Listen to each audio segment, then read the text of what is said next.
Hey, what's up, friends? We have a bit of an interesting one today. This is a King of Gatling KSR-03, and it is a no-name transformer out of China. And you can see that it turns into this Gatling gun that you can actually wield in your hand. Apparently, there are 4 of them, and they turn into different types of armaments. And yeah, you can see that here he's all armed up with the extra bits because the inside bot, he's just kind of like this hand vacuum looking thing. And then you need to add the other bits.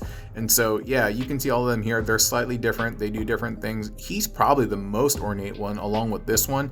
But yeah, there's a family of 4 of them. And so in this review, we're going to cover the bot, his transformation and all of that. And so yeah, stick around, okay?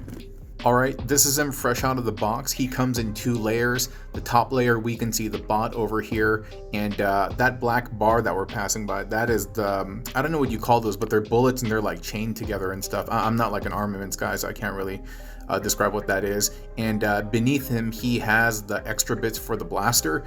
It kind of looks like a weird tripod type thing, but I'll just show you. You can see the bot over here. He's nice and he's big and stuff, but he is super simplified, and yeah, he's not from any particular universe that I'm aware of. The paint is done well, and you can see where there's like text. They've done a decent job. It's a super soldier, warrior, power and charge, and yeah, that's all done well, but it's super simplified. It is very, very hollow. It's quite light. And yeah, oh, and here are all the other like blaster bits, and I don't know, man, they just look like camera extensions to me, tripod stuff, but still nicely done. And yeah, oh, got some like bullet stuff on the shoulders and stuff.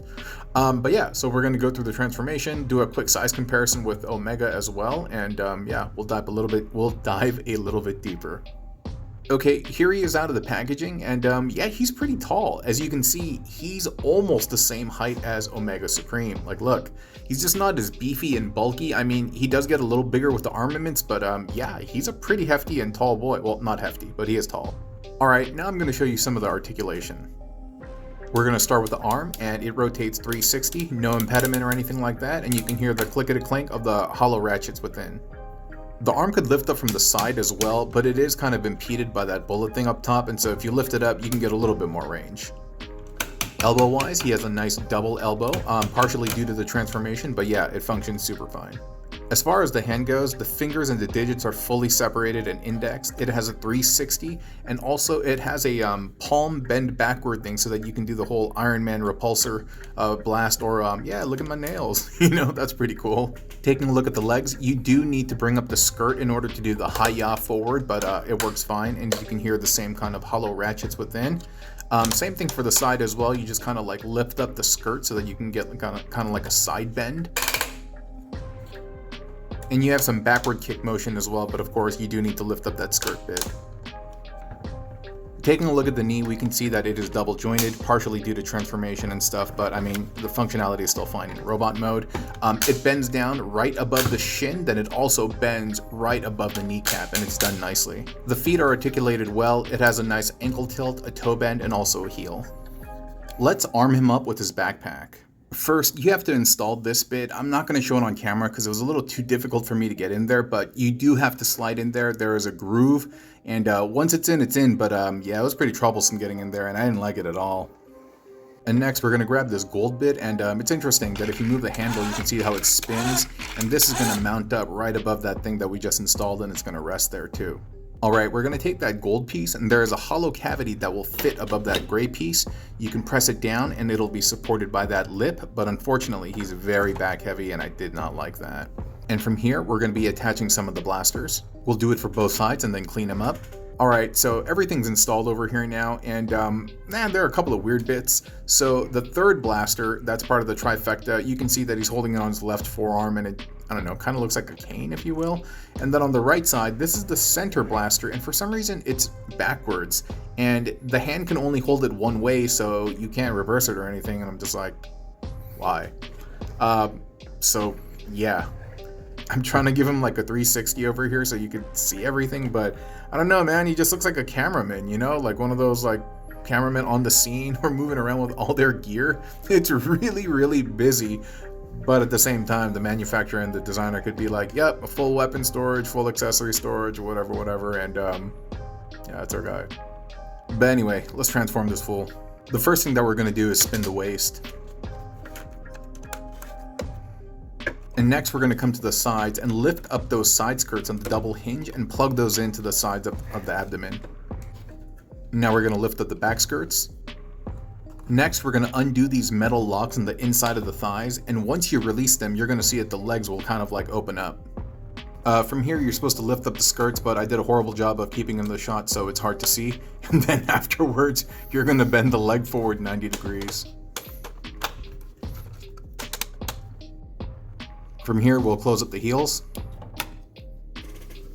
And then we'll be opening up the legs to face the other side.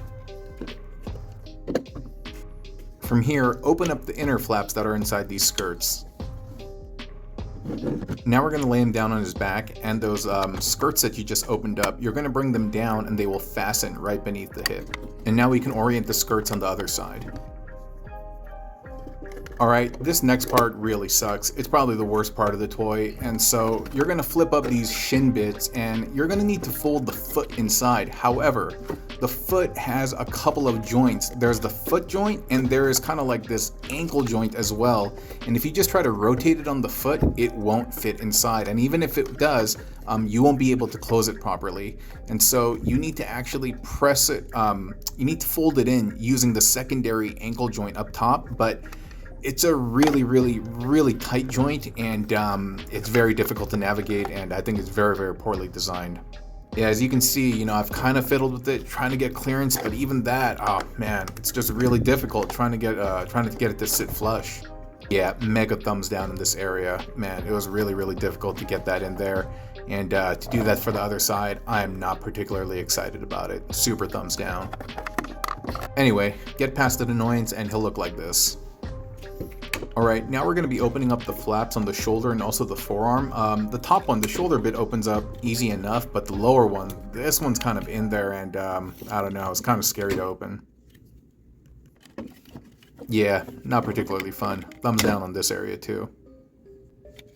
From here, we're going to ball up the fist, we're going to open up the forearm and hide it inside. We're going to move back to the torso and we're going to unlock the shoulder fasteners. And now take the arm and compress it into a cube. Now go ahead and lift up those shoulder fasteners and move them to the back. We're going to turn them around, open up the chest, and hide the head.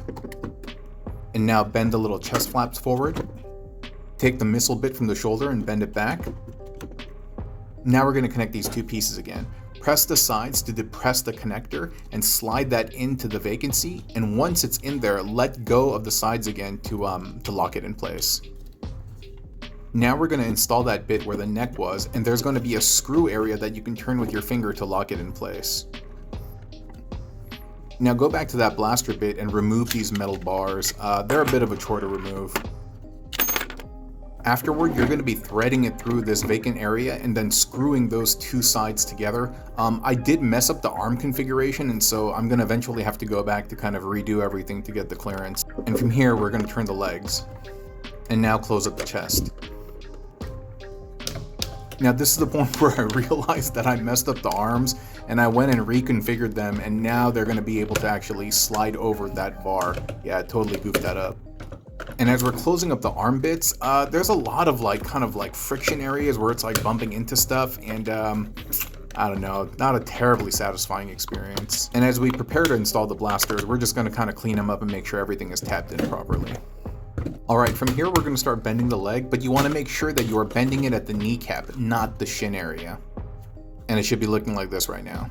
Oh, and you know that metal bar that we installed earlier? We're going to fasten it to this lever bit on the handle.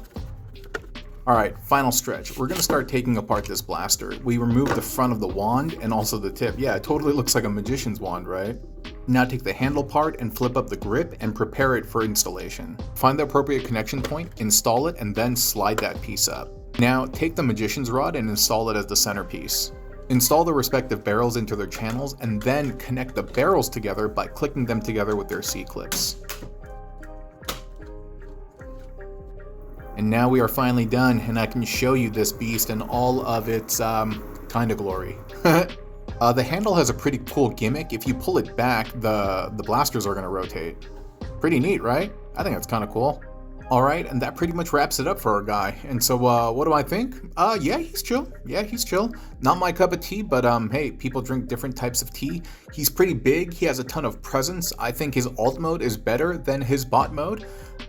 Yeah, he's pretty hollow, basic, and stuff like that. But I don't know. If you're a Gatling enthusiast, this might be your guy. Thanks for watching.